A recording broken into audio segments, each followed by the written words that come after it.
All right. Hey, everybody. Thanks for everyone who's here in person, to Guitar Center Hollywood, and to all of our viewers tuning in on YouTube right now. We have a really exciting night for you planned, a special treat. We're going to have the drummer of Grammy-nominated band Periphery and the co-founder of music software company Get Good Drums. Everybody, please welcome Matt Halpern.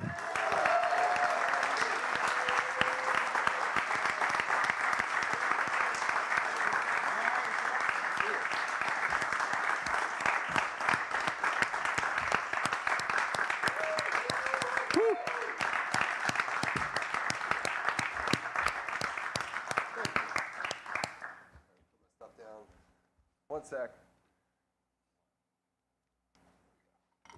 Nice. Hi, Dustin. How you doing, Matt? Great, thank you. How Thanks are a you? ton for being here. Thank you for having me. This is so cool. Yeah, this is awesome. Yeah. Yeah. Right on. What's up, everybody? How's it going? Right on.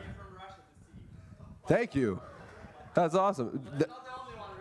I was going to say, that's the only reason you came from Russia? Yeah. Wow. Okay. Well, no, you're supposed to say, I only came here, I'm the only reason, because my wife is watching right now. So, yeah. So you saw us in St. Petersburg? Okay, cool. That was, what year was that? 2016, 15, 14? Okay, right on. Well, anyway. That's pretty cool. Yeah, yeah. Well, cool. We're going to jump into some performances in a little bit, but we'll kick off the interview section of tonight, and I think we're going to just jump right in, wind the clock way back to when you started playing drums.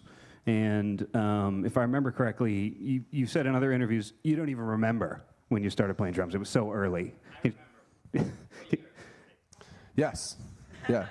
Can you talk a little bit about that, where that started, and some of your earliest memories of playing drums? Yeah, yeah. I mean, I was very young, 4 or 5 years old. And I'm sure, like a lot of kids that just stumble upon, things to make noise with. Like, I have kids, my son bangs on everything, including the drums that I have around the house. But it was probably very similar to that. I was just, the stories are that I was playing on pots and pans, and I was pulling, like different kitchenware out of the shelves and stuff and making noise. And then my parents, I believe, got me like one of those, like, Macy's paper drum kit, like with the paper drum heads, Break them immediately. Yeah, and I broke them right away, and I went through like 2 of those, and then it was like, okay, maybe there's something here, and he's kind of got rhythm, so yeah. But I started off, I remember very early starting off with lessons, basic stuff, learning the basic rudiments, the very basic grooves, learning the fundamentals of just how to play beats and have fun, and learning songs. And I felt like that was a really good starting point. Although I did learn the rudiments and the fundamentals, I was also, because I was learning songs that I liked, it was really fun, from the beginning. So that was a really good starting point for me to associate drums with fun instead of work only, We're playing drums. Yes, yeah, playing. Yes, we can talk more about that. Yeah, for sure. So it sounds like you were able to start from more of a musical standpoint. Is that kind of what's propelled you through all these years of playing? What's kept you this being such a big part of your life? Yeah, I mean, yeah, music is a huge part of my life, and was from the very beginning. And I think, yes, I'm a drummer, but I'm also a huge music fan. And it's funny, something I talk about a lot is just how vast the styles of music are that I like to listen to. I don't just listen to the style that I play, and I'm sure people wouldn't expect me to, but just listening to tons of different styles of music over the years. And if I'm going to be inspired on the drum set, usually it's because of a song I hear, or a melody, or a drum groove, or early days watching drummers on VHS, VHS tapes, watching like Modern Drummer Festival videos and things like that. But it's always just been a part of who I am and what I do. And I don't think you need a drum set to play drums, so to speak. You can make noise on anything. And that was something also that was always like a part of my social life. Like I remember my sister's 5 years older than me. She would have her friends over, and I just instantly go to my drum set and try to like show off and play. And I always liked the audience. I always liked performing in front of people, and It's just, I don't know. There's a lot of things I think that fuel it for me. That's awesome. Yeah. So we did an event with your band, I think last year, just the guitars. That was really, really cool. As I understand it, you're pretty involved in the writing process with the band. They don't just send you tracks and you come up with your own thing and move on. What are some of your favorite parts about writing with a band? It's evolved over the years with Periphery, for sure, because everything's evolved with the band. Our relationships, the way the band has grown, the music has grown too, and our process has changed over the years. We're all very much involved, and we're at a point now where we really don't even want to have writing sessions unless all 5 of us can be in the room. Whereas previously, we were okay with being more remote, where the 3 guitar players who were here to do the guitar workshop, they would get together, they would start the songs, and then they would kind of send the ideas to me and Spencer, our singer, and then we would kind of give our input, and it would be very remote in that way. And then we'd get together, all of us here and there, but I definitely had it more of a backseat position with it on the first few records, getting more and more and more involved in the whole songwriting process as opposed to just the drum process. So I was always, involved with the drums. People ask me all the time, like, how do you write drums with Periphery? And, I will literally, if my phone wasn't hooked up here, I would show you. I'll send voice memos to Misha of like me beatboxing different groove ideas, and saying, hey, here's this idea.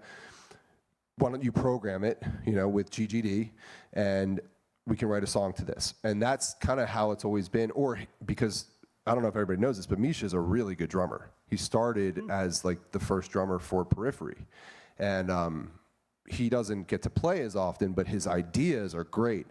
And what I love about that is that he will come up with things that I wouldn't necessarily think to come up with, and I don't have an ego about it. If he comes up with a cool part, great.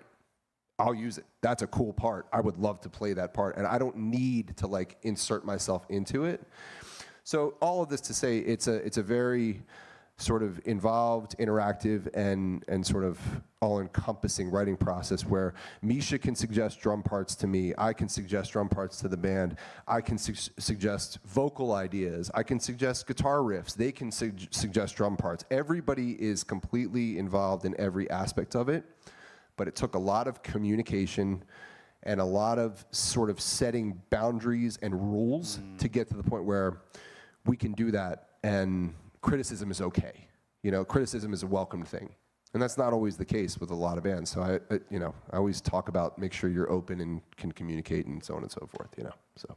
That's super cool. So for the super fans, was there a specific album that you were like, this is the one where we really integrated, or was it kind of a slow process?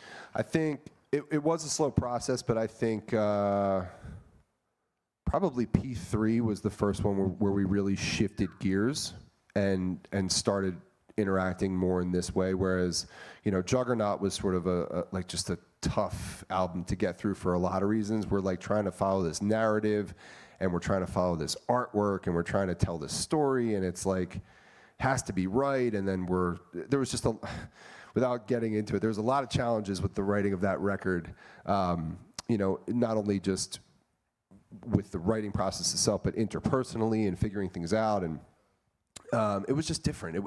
That was a tough one, and I think that album caused us or forced us to kind of decide, what, we need to all be in the room. We need to all really contribute. We need to change the order of things. We need to do things a little bit better.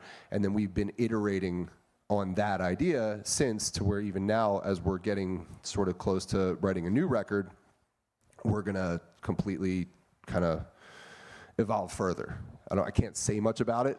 It's kind of that's been a band decision now. Like, again, communicating, we've decided, like, for this next record, we don't really want to talk much about it, and we really want to keep it close to the chest. And that's a really cool thing that we've never done before. We've been very open previously, and now it's like, you know what, let's bring it in a bit. Cards to the chest, yeah. Yeah, very cool. Yeah, it's very cool. It's very intimate in that way, which is nice. Totally, and writing is so intimate in so many ways, yeah. Yeah. So we're in a Guitar Center, obviously, here. Yeah. Did you have one near where you grew up? I Do you did. have early memories of going to Guitar Center? Yeah, Guitar Center, Towson. Oh, where's that? In Maryland. Yeah, yeah. Towson, Maryland. Yep. That's pretty cool. Did you have a drum guy you liked seeing, or a specific kit you'd go in and kind of salivate over? Yeah, there was a few guys that worked there that like I maintained a really good relationship with for years, and I would always pop in there to get, I was buying gear there, sticks, cymbals, whatever. And yeah, I did the drum off. What years? So I want to say 98, maybe 97, 98, 99. I did like 2 years, and I won the local drum off, and then I ended up going to the regionals or whatever. I forget how it was, and I got second place, I think. But it was cool enough to like go back to school that Monday and be like, I won, locally, and I got second place in the regionals. It was cool. But yeah, I was at Guitar Center all the time, and I think I had the thought as, I was asked to do this event, which was amazing. It was like, wow, like who would have ever thought, Who would have ever thought that I would be doing what I'm doing, on the level that we are as a band, which is, I don't think it's that huge. It's just what we love to do. But even just doing it at the level we do is amazing. But to be here in this context is kind of crazy. And I don't take it for granted. It's very cool. Well, you talked about like buying sticks, and now your sticks are on the shelves and on some of the chairs here. Some of the chairs here, yeah, it's wild. Yeah, I mean, there's been so many moments like that as a drummer where it's a hard thing to describe, because you kind of, as you do this, you graduate to these different steps, and at least because of Periphery and because of the nature of the band, we have different, I want to say, opportunities that other artists might not have. And we've been, I think, really fortunate to support each other and sometimes even push each other to take advantage of those opportunities and to try to be a gear band, a band where like gear is super important, because it is super important to us individually, but also it's like we notice that like the people that support our band, majority are musicians. How many people in here play an instrument? There you go. So we noticed that, and we realized we had a responsibility if we were going to take the opportunity to be a gear band, where it's like, okay, we can try to create gear and try to align with companies, but we have to do it in a way where we're going to be able to all provide value to the people that support us. And that's sort of been like at the core of any of us in the band, aligning with the right companies and the right gear, and then presenting different opportunities for our supporters and our fans, Totally. And gear is so important. For some people, it's a tool. For others, it's a source of inspiration. Yep. So great segue. Let's talk about my favorite subject, your gear. Sure. Yeah. What do you guys want to know? Well, I mean, you've got some signature stuff on the kit. You're using the signature sticks. What was interesting to me is that you are your own drum tech, which is pretty uncommon, I think. So it's pretty cool to see you come in and set everything up and do everything the way you like it. So can you talk a little bit about why you chose the stacks and why you put the china on this side and the size of the ride cymbals and crash cymbals and the snare drum material and things like that? Yeah, sure.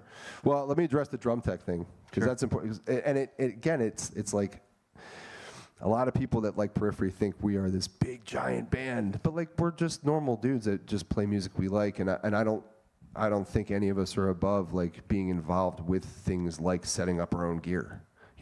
If it's a tour and it's a bigger production and a bigger budget, then yes, I will have a drum tech that comes out and, but even then I'm still very engaged with the process. But the majority of my career as a drummer in Periphery, I was my own drum tech, up until a few years ago. And we've been touring since 2009. So maybe the first time I had a drum tech on tour was like 2018 or 2019. So a good 10 years of teching for myself. And yeah, I've always been a stickler about drum kits. I just think they can be set up in a way that makes them beautiful, that makes them feel feng shui, for lack of better wording. But no, I mean, it's just, for me, I want to be able to close my eyes and know where I am. And I've been doing this long enough to where I know that no one's going to set up my kit better than me, even the drum techs that I work with, who are great.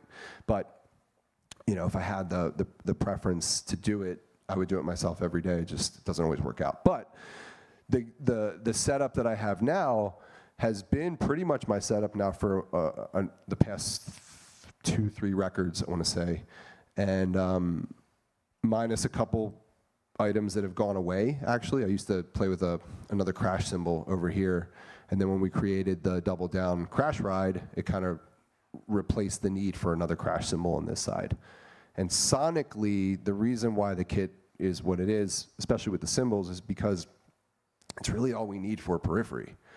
So when we started Get Good Drums, the first kit that we did was one of my kits. It was, I guess it was a similar setup to this.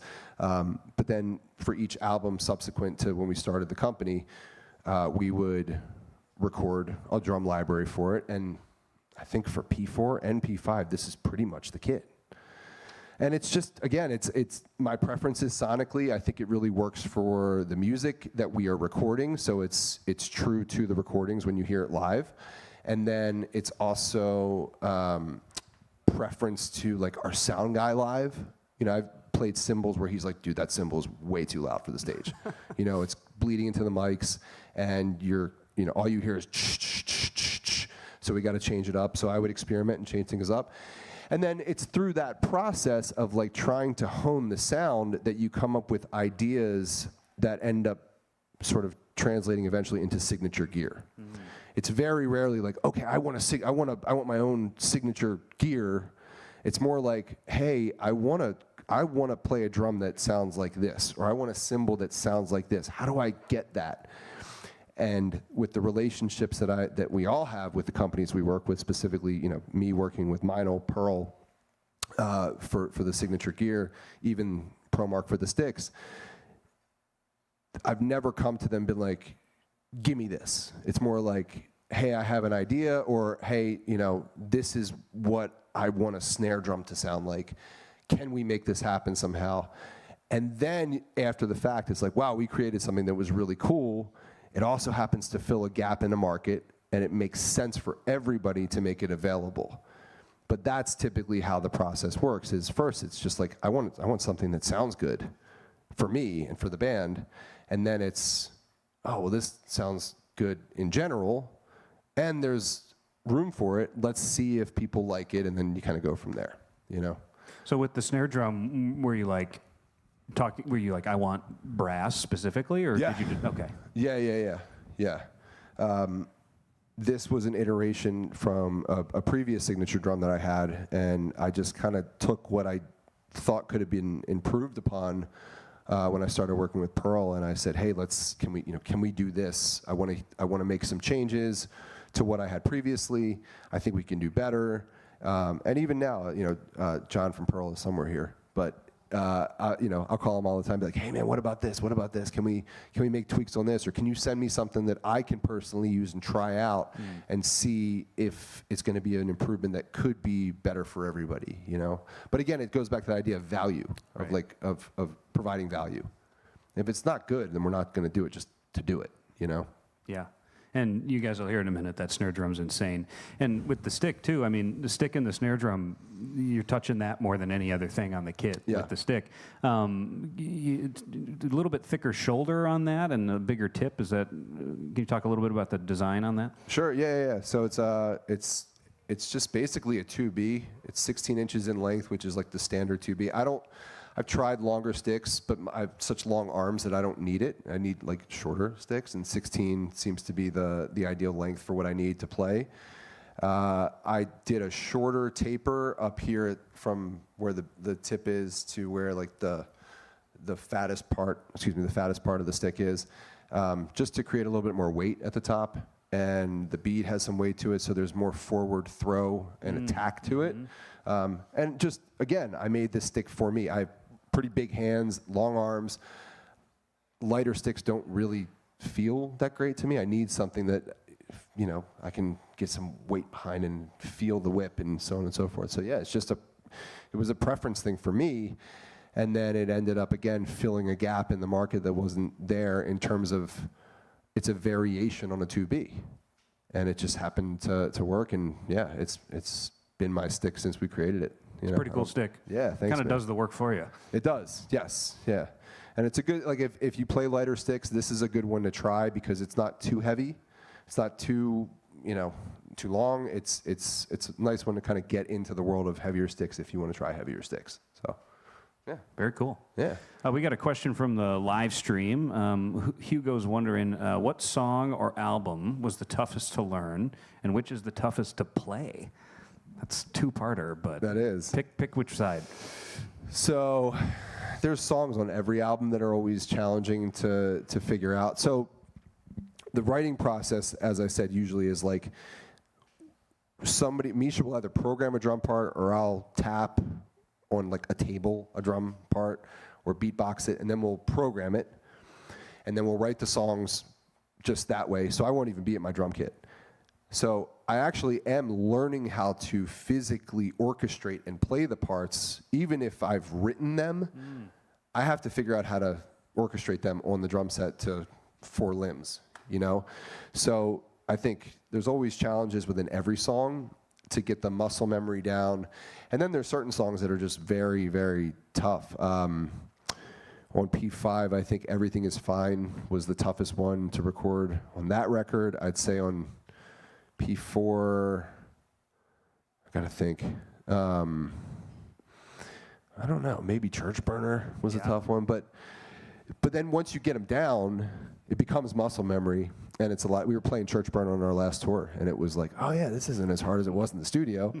And Nolly, who used to be our bass player, came out to the London show, and he was like, God, I remember you recording this in the studio and how miserable it was, and it was cool to see you play it live with more ease, which it's not easy, but it's just a little more comfortable. But yeah, I think there's always songs on every album that are tough, and I think that's the cool part about having other people in the band write drum parts is that it's not stuff that I would think of, so it challenges me to figure out how to play things that are foreign, out of my comfort zone, that are challenging, that are hard.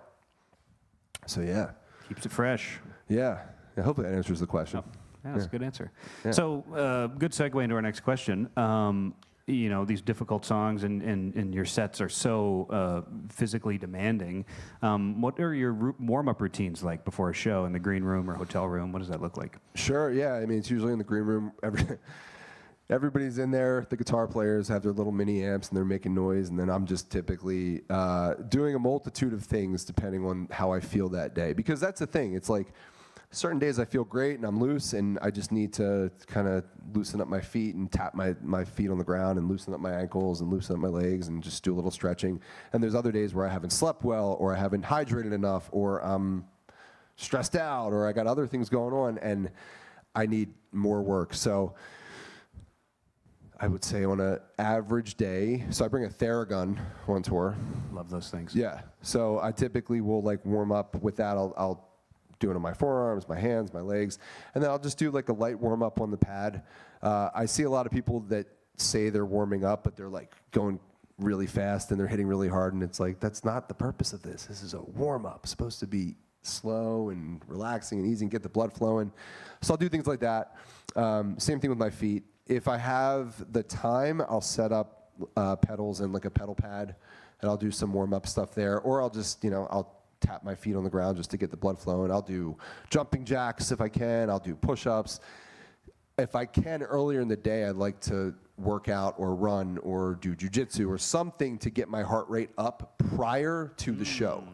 Because if I don't, then the adrenaline hits when the show starts, and on top of that, I haven't conditioned myself that day, and it's just this combination of like adrenaline and heart rate jumping up, and you're kind of exhausted and you can cramp, and it's just not a fun thing. So I try more than anything, I would say, is like to be active during the day before the show or within a couple hours before, and that really helps with getting on stage and being warm and loose and ready to perform, so that it's just not your first activity of the day, which I've made the mistake of before. That's a great idea. I've never even thought about that. Yeah, it helps a lot. And I notice a huge difference when I don't do it. I bet. It sucks. I mean, touring is like almost being a professional athlete, especially on the drums. Yeah, 100%. I did a study with this great professor named Dr. Nadia Adzar, which maybe some of you guys have seen these studies before, but She hooks drummers up with heart rate monitors and the other monitors, and we'll test the output throughout the set, how many calories they burn, heart rate, all this stuff. And yeah, the whole thesis is that drummers are athletes, which I couldn't agree with more. Yeah, I think I saw Mike Mangini do one of those. Yeah, a bunch of drummers have. Yeah. It's really cool. Yeah, so you are definitely, at least personally, like one of the most fluid, loose-looking players I've ever seen. Like the way you move through riffs and play these fills, and you just exude such joy and ease. People are like, oh, you make it look easy, But man, you really make it look easy. How have you developed that style? Obviously that's a really hard question to answer specifically, but where did that initially come from? Is that how you always kind of played, or did it slowly build? I think it was, it's just how I've always played, but I've had to figure out how to explain it in a way. And I think the best way to describe it is I just try to move the way that my body naturally wants to move. And I try not to fight against, how my body naturally wants to move. And if you can think about that, a good way to think about that would be like if you're playing a very simple beat, or whatever you're playing, think about like anywhere in my body am I tense? Is there anywhere where like there's tension that there shouldn't be? And if you have that tension, then you're probably fighting against the natural urge. And it could be that your kit isn't set up correctly. It could be that you are just tense and you're worried about what you're doing. But if you can just relax and learn how to set up your kit properly, for one, and then two, just not fight against yourself and not be stuck in your own head and just kind of let go, then you can play with ease. And another thing that I always tell people to think about is like when you walk down the street, are you walking down the street tense? Like, are you purposely flexing muscles as you walk, or like squeezing your hands together, or doing things that like are deliberately not natural to walking down the street? Or when you walk down the street, you just walk. You just don't even think about it probably. And the thing is with that, not to be long-winded, but I'm sure you all know people that are close to you by how they walk. Like, does everybody have a friend or a family member that if you saw them from far away and you only could see their silhouette, you would know who they were by how they walk? Hi, Kyle. Love you. One of my drum techs is here. He's the man. Kyle's here. Yeah. What's up, bro? All right, Kyle. I tried to tune my snare drum like you today. We'll see. You have to let me know. But yeah, there's people that you know how they walk, or you know who they are by how they walk. And it's because they're just being themselves. That's how their body moves, and it's a unique footprint, no pun intended. If you tap into that on the drum set, not only will you move the way your body is supposed to move, but you will be able to tell who's drumming by their sound and by the way they look, because that is their actual fingerprint. Just like, again, somebody walks, the way their body moves, you know who they are. If somebody plays the drums, the way their body moves, you know who they are. And I try to encourage my students to really tap into that idea, because that is, through that experience of really trying to just be yourself on the kit, that's how you develop your own sound as well, and your own movements and your own comfortability, and for better or worse. I think I look really cool when I play drums, and then I watch videos or I see pictures and it's horrendous. It's horrible. And I've made that joke a million times, but it's not really a joke. Like, I look at it, I'm like, oh God, like, it's bad. I make ridiculous faces. I move in weird ways, but I don't realize I'm doing it, and I'm not holding back or thinking about it, Because if I was, it would take me out of the present, and it also wouldn't be me. Yeah. It wouldn't sound like me. I think we all agree it's more fun to watch drummers who make crazy faces than the stoic guys. It's more fun to watch anybody do anything performative when they are truly being themselves, no holds barred. Yeah. Because then that's where you get the feeling and the emotion and the energy. And it's so easy to tell when someone is holding themselves back. You might not be able to describe it, or be like, you see these performers all the time that you watch them, you're like, yeah, it may sound good, but something's off. It looks weird. I don't know what it is, but it's usually because that person isn't allowing themselves to completely be free in their performance in some way, physically, mentally, whatever it is. Yeah, the way you're talking about it, I mean, checking in with your body and where am I tense, it's almost like this meditation state. Yeah, just figuring out how to be in it. Yeah. You know, yes, finding that flow state. But again, you don't just, look, some people may already do this naturally. Some people may hear what I'm saying and be like, oh, I get that. That's easy. I can just adjust this one thing. And then other people might really struggle with it, and that's not uncommon. And I think if you do, it's just think about those couple things, whether it's thinking about where you're tense in your body or how you're breathing or if you're sitting too high or too low or too tensely, or if you're in your head about how you look or whatever it is. Just this goes back to the point of playing. You know, we play drums. We don't work drums. We don't like business drums all the time. No, we play drums. You know, that's what we do. We're playing, and I think if you can think about that concept of play, then you will probably be very loose. You know, you can tap into that in some way, and I think that's important for sure. Totally. Yeah, this is a fun thing to do. You should play. Yes, you know? it is. Yeah, it is extremely fun. So it sounds like you've developed your own playing style, kind of outside of any direct influences, but if you had to choose some people that really solidified, like, oh my God, what he's doing or she's doing is what I want to do on the drum, some idols growing up, who would those be? Well, I'm not going to tell the joke that, you know, we were talking about earlier, which is my guitar players in my band. But no, yes. There's a bunch, and I think more so it's just like there's different periods of time as a drummer where I've been inspired by different things. There was a time when what was inspiring was like the sickest drum solos. So at that time, I was into people like Dennis Chambers, Dave Weckl, Vinnie Colaiuta, Akira Jimbo, Jojo Mayer, Benny Greb. I mean, there's so many drummers. Steve Smith. I could go on and on. You really like traditional grip guys. Yeah, I mean, those it are was all like traditional. Yeah, and I never really played traditional, but it was always so impressive to watch, and they could also switch back and forth, really fluidly through it. Yeah, I mean, as I'm sitting here thinking about it, there's so many drummers that were inspiring around that time, and then I got more into drummers that just could play pocket really well. So Steve Jordan was one that I paid attention to a lot. You know, there's a lot of guys that I think fall into a category like that are great. You know, Nate Smith is awesome. I think he was here, right? Yeah, we did one with him recently. Yeah, he's awesome. There's so many. There's just so many. And then, you know, it's like then I watch some of these guys now that are playing in the genre that I'm in. And it's like, I'm never going to be able to do that. You know, I watch Eloy Casagrande play. Oh, my gosh. Who's one of my favorite drummers to watch. He's amazing. I watch Matt Garska play. And it's just, you know, it's so incredible to watch these guys that have, like, truly dedicated their lives to it. You know, and I have too, but in a different way.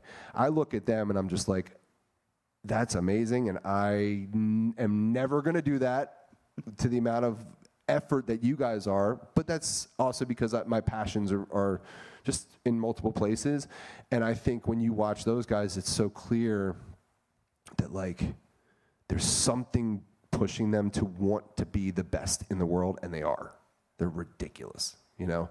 And what's cool, and I want to give Matt Garska specifically some props because I know him and I know him well, and I know that like that's something that drives him, and it's so impressive to see him continuously get better when he's already like one of the best that ever lived.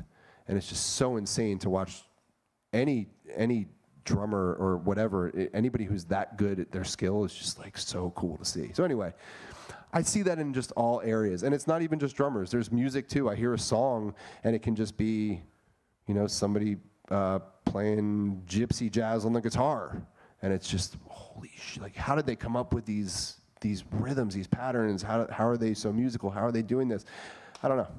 It's all over the place. I don't want to go too far down the rabbit hole because I could talk about this all day. Inspiration comes from all sorts of places. It does, yeah. So speaking of inspiration and different musical styles, I'm sure you played in different bands before Periphery. How does kind of your previous experience in bands and maybe bands you've been in since Periphery, how does Periphery fit into that? Did you really have to like really like amp up your style to play in that band, or was it kind of already the vein you were in? So I've been in Periphery now since 2009, and that's pretty much been it. Outside of a side project that I have with our singer Spencer, we have a project called King Mothership, which is just like a heavy rock project, which is a lot of fun to play. And it's more akin to the stuff that I played growing up, you know.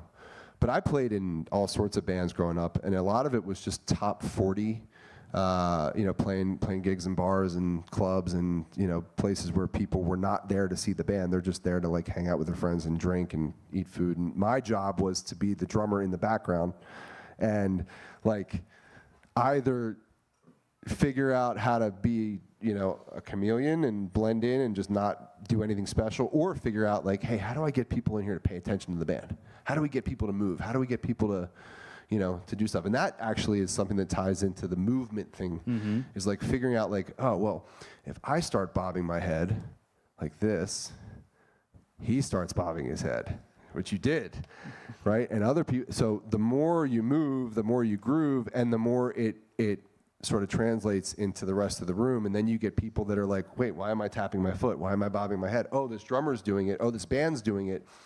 So those were some of the things that I learned, you know, outside of Periphery that helped with Periphery.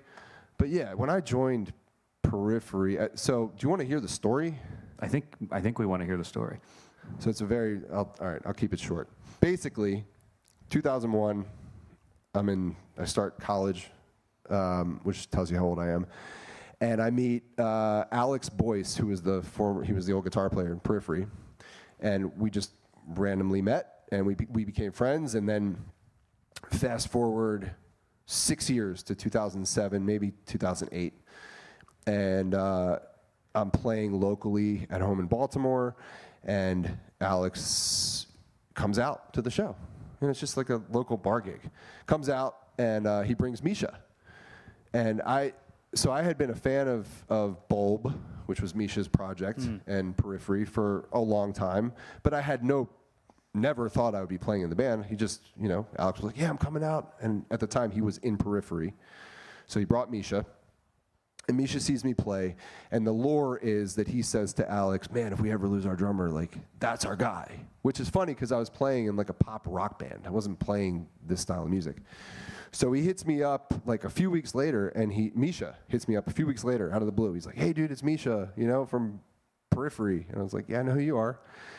And he's like, yeah, I'm writing this album with my friend Tosin, and they need a drummer for their band. It's called Animals as Leaders. You should audition. And I was like, okay, cool, yeah, send me the music. So he sends me the music, and I just, okay. I'd never heard anything like it, and it was Tempting Time. So it was like the first record, you know. So it was Tempting Time, and I forget the song names off the top of my head. You guys may know them, but anyway. So at first I'm like, there's no way, but then I sat down, and it's funny because I had a Pearl Masters kit, and this is a Pearl Masters kit right here. I had an old Pearl Masters kit that was beat up. I'd taken it all over the place. I had broken cymbals, and I just like tried. You know, I really liked the music, and it was really inspiring, and I just tried to play it, not knowing if I really could. And it felt good, and I just kind of got into the groove. So I was like, you know what, yeah, I'll audition. And I went. I did an audition with Tosin and Javier, and Misha was there, and we actually jammed like Icarus Lives and an old song called Butter Snips together, and it was just fun, jokes, whatever. And then I joined Animals as Leaders, and I was in the band for 2 shows. We played 2 shows in Baltimore and DC, and then the band basically took a hiatus at the time. And right at that time, Travis Orban, who's a ridiculous drummer. Sky Eats Airplane. Yeah, he's such an he's now in Darkest Hour. Insane drummer, amazing drummer. He left Periphery, and then Misha called me and was like, we got gigs, and I know you're on a hiatus with Animals as Leaders. Can you fill in? Can you, like, I know you know these songs. Can you do it? And I was like, sure. So I did a couple gigs, and then they asked me to be in the band, and I've been in ever since 2009. Wow. But the moral of the story is this, and I'm being serious. I tell people this all the time. People ask me, like, how should I market myself, and what do I do? And yes, use social media and use all the things that are out there, all the tools at your disposal, but there's nothing better than playing shows, like performing live. You have to perform live. And you never know who's in the room, you never know what opportunity is going to come of it, and had I known that meeting Alex Boyes in 2001 was going to translate 6 years later to me playing a random show on a random Thursday night would lead to me being in Periphery, you couldn't ever predict that. So it's just an example of it happening where they say, like, just get out there and play. Even if there's 2 people in the room, you never know. So just perform. Be yourself in as many live experiences on the drums or on your instrument in front of whoever is there to watch you. Do it as much as you can. That's how to do it, I think. Good advice. Yeah. And speaking of perform, who wants to hear some songs? You guys want to hear some songs? Okay. I thought I was going to get off scot-free just talking. No, you served me right up. So we're about to kick off the playing portion of the show. We're excited to see you break down some of your Periphery songs. This first one's going to be Atropos, yeah? Yes, I guess so. Cool. Let me just get set up here. Sure.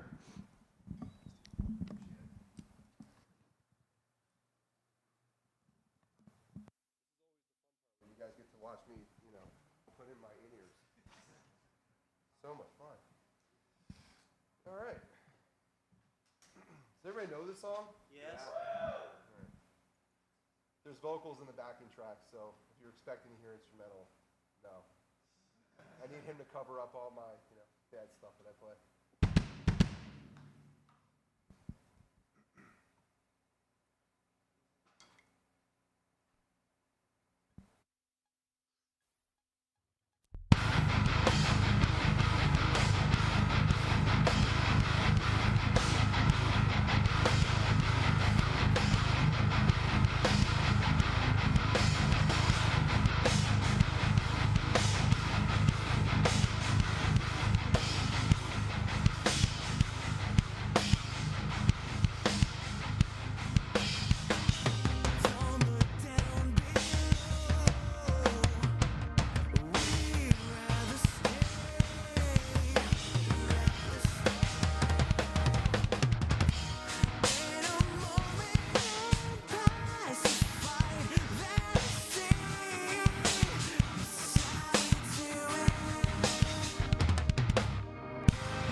Holy moly.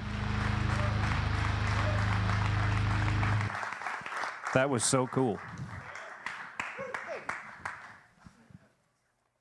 Wow. So with a song like that, I mean, that sounds like it'd be difficult to improvise while you're playing really any of these, but something like that that's so syncopated, the cymbal hits are in such specific places.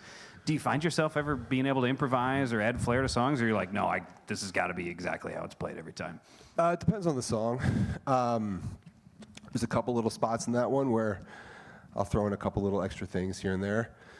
But for the most part, yeah, that song is very much, like the drums are very much aligned with the guitar parts, the vocal parts, and it kind of has to be be what it is, you know? I try to play best I can for the song. And yeah, sometimes it's just very much like, here's what it is, and here's the obvious part. Sometimes it's really straightforward and easy. Sometimes it's more complicated by nature. But it's rare that in the writing process, at least, that I'm trying to write parts to be cool. More so I'm trying to write parts that make sense for the song, and I just happen to be in a band where there's a lot more leeway with that kind of stuff. But yeah, a song like that one, there's a couple, like I said, a couple little spots where I'll add in some extra fills, or I'll play that little groove at the end. But for the most part, yeah, I'm playing it verbatim to the album, you know? Super cool. Yeah, thank you. Also, you're such a trooper for being able to answer questions after doing that. All good. Wheezing into the microphone. No problem. Trying not to. So while you're tuning up the drums or whatever, I think the next one we're going to do is Dracul Gras, which kind of has a fun story behind the name, or at least what the name means. Yeah, it's just a band joke. I don't think I was there for it, but it's about Fat Dracula. Fat Dracula, yeah. And if you listen to the lyrics of the song, if you were to go back and read them or listen, it's basically a story about a vampire that is a very jovial guy. Not a mean vampire, but he basically made a deal with the town that if they were to donate blood to him, that he would provide riches for the town and take care of everybody and provide all the necessities. So because he doesn't have to hunt or do anything, he's just fat. He just sits there and drinks blood all day. Sounds like a good deal for both parties. Yeah. I don't even know if vampires can get fat or if he was fat. I don't know how it works, but you know. Fascinating. But that's the idea. Cool. Before we bust into it, we talk about, there's a question on stream, well, what's the hardest song to learn or song to play? What's the hardest part of this next song for you to play? Like every time it comes up, you're like, all right, here we go. It's funny. This is like one of those fun ones that has just, initially it was just making sure I knew all the parts. The intro is probably was the hardest part to figure out. And Misha will tell you that when he was writing it and he was programming the drums, he copy and pasted the section of the drum part and he did it wrong. Oh no. But it just stuck. So there's an extra 16th note that shouldn't be there, or 2 extra 16th notes that shouldn't be there. But we all just learned it that way. And now it's, so one of the things I had to figure out, initially I was playing it with 2 kicks, or with double kicks, and then I found out just by way of, experimenting, like, oh, it's actually way easier to play with a single kick as opposed to 2. So, but you find little solutions to things like that, Maybe it's a kick thing, or maybe it's just the what you're hitting on the drums can be more efficient in some way. So you figure that stuff out. But no, for those that don't know, this is a 10-minute song, so I'm very sorry in advance. Yeah, it's a 10-minute song. Right? Yeah, I could play Reptile, but yeah, we got a 15-minute song if you want. Yeah, but it's I think just like the length of it was a challenge. And I will say one thing. This is an interesting tidbit, is that I was mentioning before that sometimes Misha will program parts that like he comes up with, and I'm like, that's awesome. I'm not changing a thing. So there's the second to last part of the song, there's like sort of an area where there's more drum solo-y stuff. Misha programmed all those parts. He just came up with them. And then I heard him and I was like, that's sick. I really wouldn't normally play that. I'm just gonna learn it that way, and that's gonna be my parts, and I'm gonna take credit for it. So, yeah, so I'm taking credit for it. But no, I do love playing those parts, and it's always the most fun part of the song to get to that section. So I think we're going to have fun too. yeah, I hope so. It's right. just long. Sorry. Strap in, folks.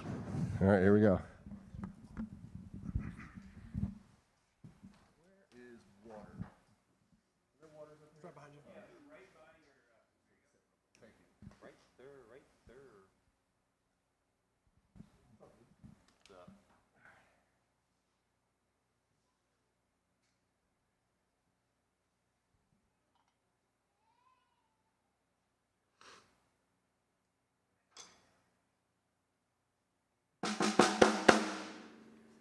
Kyle. Okay, here we go.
Silent in the moonlight as she goes. The air is stale as he lingers on his own. As he lingers on his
Yeah, let's keep it going, honestly. Wow.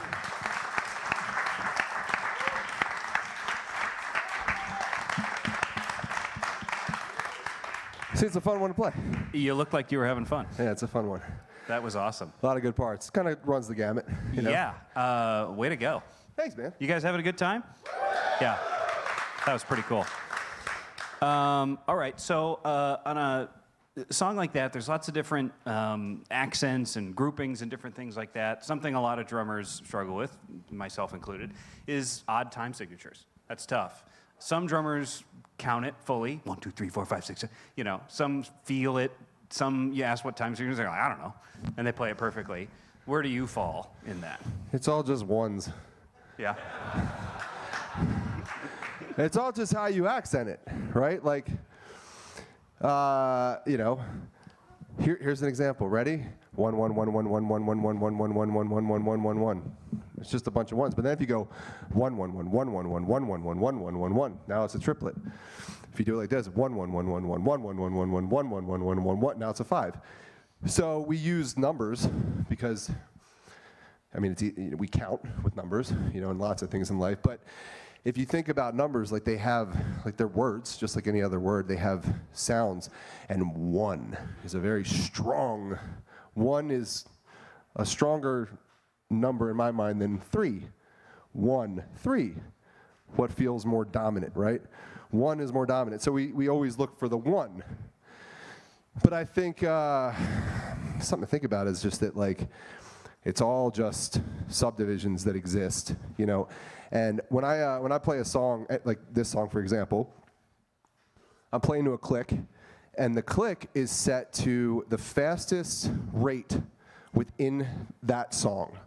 So the fastest rate in that song that the guitar players are playing is like that,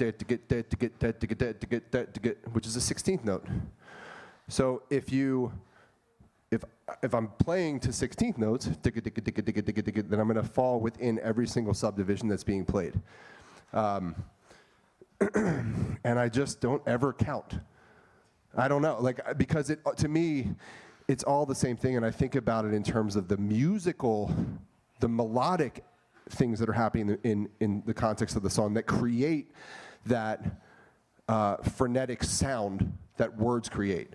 So the guitar itself is showing me where is the main accent and then where is the pulse. So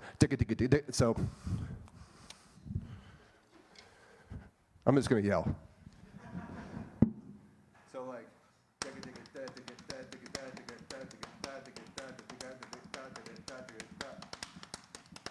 So if I accent it like that, you hear the accents, but if I don't accent at all, it's just this. It's just, there's just some rests there, but it's all 16th notes. I don't know if that makes sense. To me, it makes sense. It makes sense. So in your ear, you're hearing yeah, which there is a pulse because that's how we program the click, but it doesn't need to be. The pulse could be anywhere. It could be like or it could just be flat. Yeah. And it wouldn't make much difference to me because, again, the way I think about the click track is that it's just a support for, for the rate in which we're playing. And I guess here's how I think about it, right? So if you guys were gonna cross a lake by foot and you only had 4 evenly placed stones that you had to jump on, think about how nerve-wracking that would be. You'd have to, from the bank of the lake, you'd have to jump perfectly and land on the one rock. You couldn't go too far or else you'd fall in forward.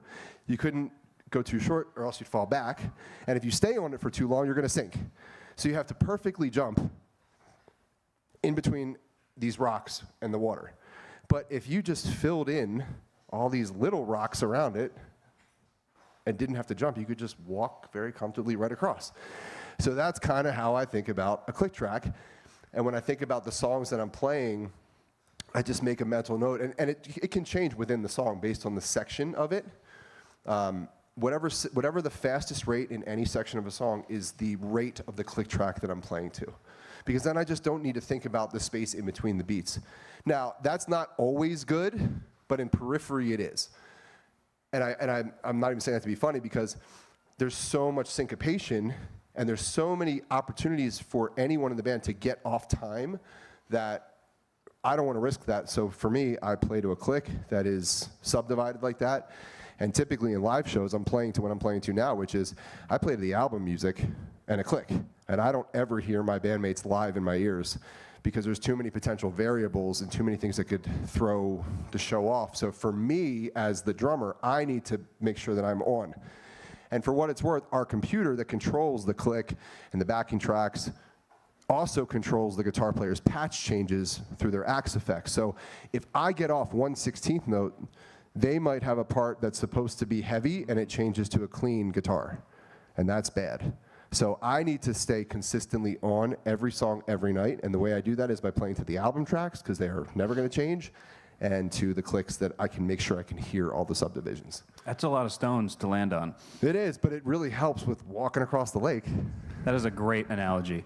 Someone Cheers. at home right now is like changing their subdivision and their metronome. If you've never done it, try it, because if you've only ever played to like to quarter notes with a click, and it's like a faster, the song has a faster rate to it, then you can do it, of course. And it actually is a really good skill to develop. It'll help you develop a great sense of time. But if there's responsibility there too, then you don't need to like challenge yourself. Just cheat and use the 16th notes or whatever it is, you know? Helps. It's like so many stones. It's thousands of clicks. Yeah. That's cool. And then as far as like pacing yourself in a 10-minute song, are you thinking about that? Like, oh, don't ever play this part. Remember, you got to do this. Or are you just like, don't care. I'm in the zone. No. Yeah. No, it's, you know, I think it goes back to like, you know, this is not the fun answer, but it's just like trying to live a lifestyle that an athlete would live.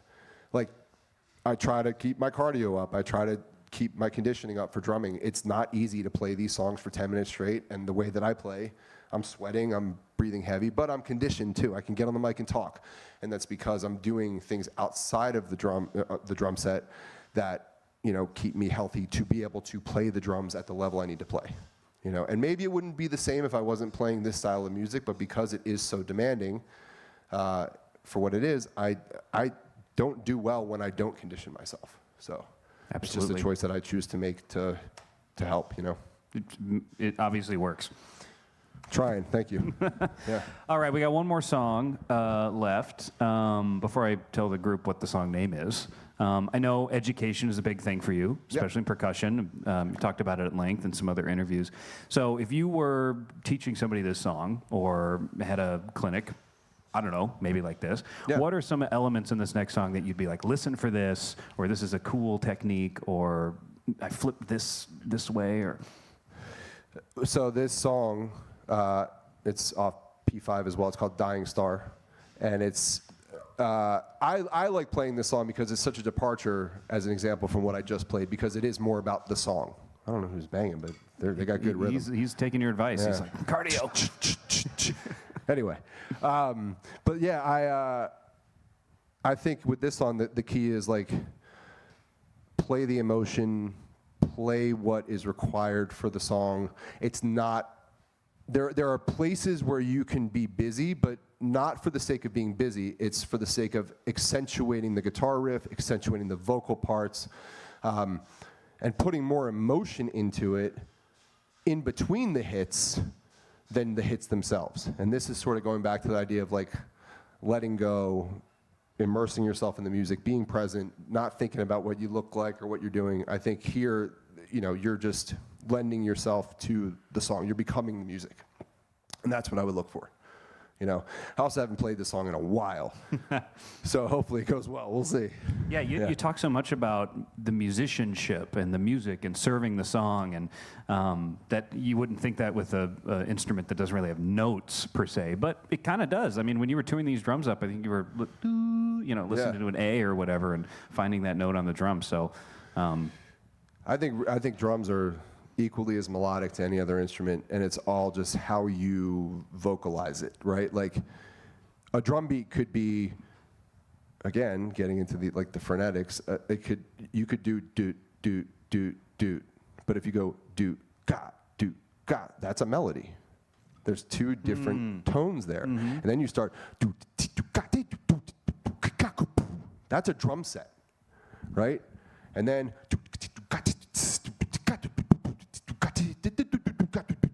that's a melody. And you could take any melody and apply it to the drums. You know, and I teach that all the time. I teach with like songs, nursery rhymes, just to show like that. Here's the quick lesson, is that if you learn one drum part for a song, then you're only learning one drum part. But if you learn the melody, then you can play pretty much any drum part underneath the melody that you want, and it'll work. It won't always be the most appropriate thing, but you can play blast beats under Mary Had a Little Lamb. It's not going to be, you know, maybe it fits the context sometimes, but it might not be the best choice. But there are endless choices rhythmically that you can come up with for any melody. But if you only learn a drum part to a song the way that it's performed as a cover, then you only learn the drum part. So when you guys are learning songs, writing songs, performing, coming up with your own parts, learn the songs. Don't just focus on the drums. What's the guitar doing? What's the bass doing? What are the vocals? What are the melodies? What's the top line? What are the lyrics? What are the ambient sounds? You should know all that stuff so that you can have an informed decision when you're coming up with what parts to play for the song on the drums, because it can be melodic, you know?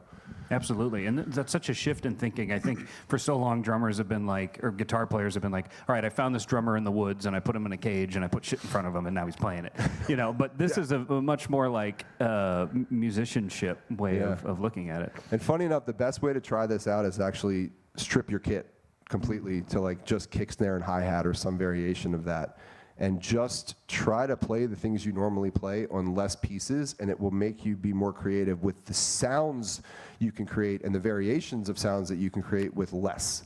And then you start to apply that to more things you have on your kit, and then it's just endless possibilities. So Yeah, restriction breeds creativity. absolutely. Very cool. All right, well, let's jump into the last song without further ado.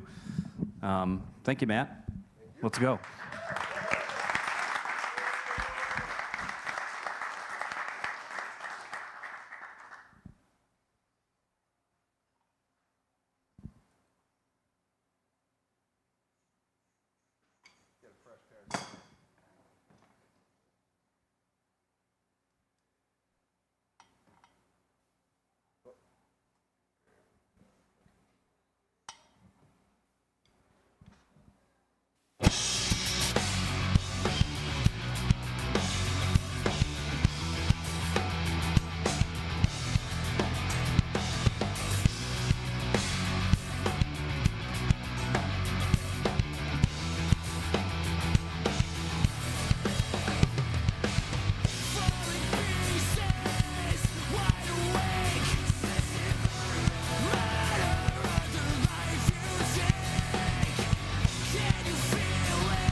Persistent as a dying star,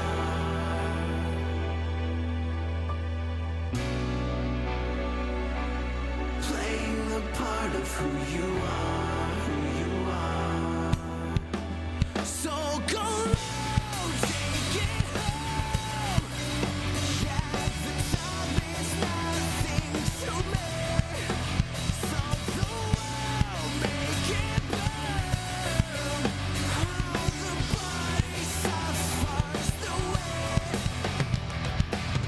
Patience ain't medicine, but I'll break the mold and settle into my ocean.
All right, that was sweet.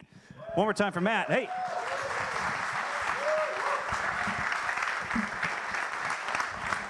What a great song.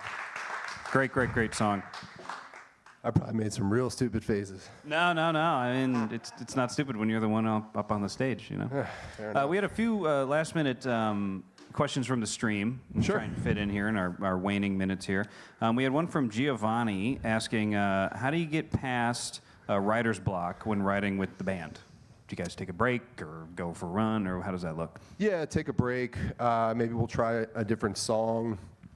Sometimes the guys, if it's like a guitar thing, they'll literally like switch the guitar they're playing, you know, or they'll take an approach of like, hey, maybe let's start by programming some MIDI or some modular stuff, or let's start with a drum beat instead of guitar parts, or just simply walk away, you know. A lot of times if you do have writer's block, it's best to just go do something else for a while. We were talking about video games earlier. I don't really play a lot of video games compared to my bandmates. There's some games, though, that I have 120'd, like 120%'d that they haven't, which I feel really good about. Yeah. But they haven't, so it's like, you know. I got you. Yeah. Or like Duck Game, I've gotten really good at. Duck Game? I'm going to beat them so bad in our next writing session. You get done with a round of Duck Game, you're like, I figured it out. Oh, yeah, no, well, just wait. I'll let you know. How it goes. Okay. But no, the reason why I brought up video games is because, like, if anybody plays video games, sometimes you get to like a level where like you can't beat the boss. You just keep trying, and you get frustrated, and you throw the controller, and you walk away. You go do something else for a couple hours. You come back, and what happens? You beat the boss right away. You just need that break, you know? It applies to the song, too. You're just like, oh, well, this makes so much sense. Yeah, exactly. And video games make it, I mean, I know you say you don't play a lot, but Zagreus on the new album, that's obviously a video game reference. What game is it? Hades. All right, I knew You that. even have the little sound at the end I of knew the that. song, too, Yes, yeah. yes. Then Atropos, Returnal, yeah. Yes. Pretty cool stuff. Yeah, I haven't played these games, but I've seen them play. Yeah. And as Misha said, we were listening to the Returnal soundtrack last night, it's awesome. It's trippy. It's amazing. Yeah, for sure. Yeah. Okay, I think I got one or two more here. Okay. How particular are you about your drum and cymbal placement, and has it changed much over the years? That's from Ryan. I'm particular just because of my physical build, like where I need things to be. If something's too far away, then I can't reach it. If it's too close, it sort of stifles my ability. So yeah, positioning is definitely important. There's certain things that have changed over the years, but for the most part, it's been consistent. So looking at the kit right now, a couple things that have changed. So again, I didn't used to have this left crash always. I had a crash on this side, and I actually like having two sounds on the left since, I don't know, I like to use my left hand for accents and ghost notes and things like that. So having more options over here musically feels good. And then I used to have my stack here if I wasn't playing with a tom at all, or if I did have a rack tom, and sometimes I put that. And then there's like little pieces I would add in and out. Sometimes I have an extra splash. Sometimes I would literally, like for the first bunch of years of being in Periphery, I played with kick, snare, floor tom, and that was it. And Wow. I still love doing that. Oh, dude, Mike Cobb. Talk about amazing drummers. Oh, yeah? Yeah. Thank you. Great to see you, brother. I love you. I love you. Hell yeah, man. That's awesome. So yeah, he's a great drummer. Oh, killer. Yeah. Well, you're next.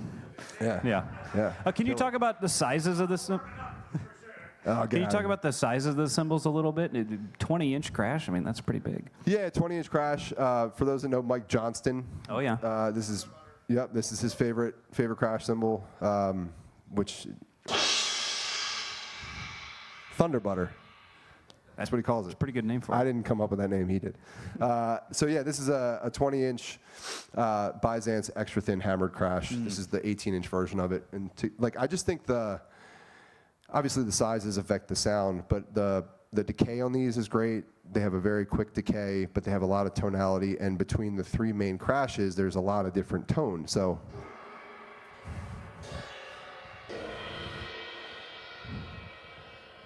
you get a nice range of sound that you can access for accents, you know. That makes sense. What's the size on this one right here, your ride side here? So yeah, this is my signature double down crash ride. It's a 21-inch. That's one example of actually making changes to a cymbal so it could fit in the market, I will say. Oh, okay. Yeah. 21 inches, yeah. Also, that's I do unique. like, so I enjoy, 22-inch ride cymbals. I didn't want it to be as washy, so it made sense to bring it down an inch, but also it made a lot of sense in making it a signature cymbal that was available to other people too. I see. Yeah, and that's what I mean, like at the end of the process, it's like, oh, what things can we change to make it more accessible, so on and so forth, so. And is this a stack that you have built with two completely separate cymbals, or is it? Yep, two completely separate cymbals that you can use individually if you want, and you can use this stack in two different configurations. So you could use it like this, where you have the china on the bottom and the crash cymbal inverted inside, or you could flip it to where you have the china cymbal flipped the other way and the crash flipped more like this, and it's a much tighter, cleaner stack sound. But that's why it's called the double down stack, because there's two different ways that you could put them down and make cool sounds. Pretty clever. Yeah. All right, yeah. last one. What's this? This is my favorite china cymbal of all time. There's no better china cymbal in the world that exists. It is the MEINL Byzance 20-inch traditional china, and it is the best. I'm telling you, you guys want the best china cymbal on your drum kit? This is the cymbal to get. 20-inch Byzance traditional china. Heck yeah, it sounds great. Yeah. All right, well, thank you. Thank you. All right, guys, we're going to wrap up the stream. I want to thank you so much to Matt for being here with all of us and sharing your wisdom. We're going to stick around in the room here to answer some Q&A, but we're going to sign off on the stream. So thank you, everybody who was watching on the stream. Thanks for your questions. It was a lot of fun. We'll catch you next time. Thank you. All right, killer. So let's do some Q&A, huh?